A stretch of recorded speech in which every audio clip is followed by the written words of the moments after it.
თუ თქვენ კანზე შეამჩნიეთ აი ესეთი მდგომარეობა, რასაც ხედავთ ამ ვიდეოში. რას ნიშნავს ეს მდგომარეობა? ადრე თქვენ ეს არ გახასიათებდათ, კვირცრად მოხდა ესეთი მდგომარეობა. გაწივდა ეს ზონები, ზოგადგილას კანი იქერცლება, ზოგადგილას პირიქით მოიმატა ცხიმიანობამ და გამოჩნდა წვრილ-წვრილი გამონაყარი.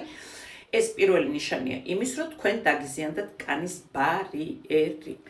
რა უნდა გავაკეთოთ? პირველ რიგში უნდა გავაჩეროთ აბსოლუტურად ყველა ის საშუალება, რომელსაც აქამდე გამოვიყენებდით, იმიტომ რომ ძალიან ხშირად კანის ბარიერის დაზიანება ხდება ზუსტად ან არასწორი, ან არამიზნობრივი გამოყენებით რაღაც აქტიური ინგრედიენტებით, განსაკუთრებით შრატებით, რომელიც არის მაღალი კონცენტრაციით და არასწორად არის შერჩეული.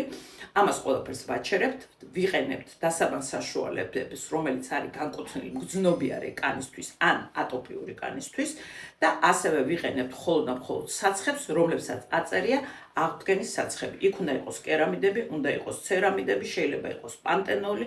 ამ საცხებს ყველას აწერია გარედან, რომ ეს არის აღდგენის საშუალებები. არის როგორც ევროპულ ბრენდებში, ასევე კორეულ ბრენდებში.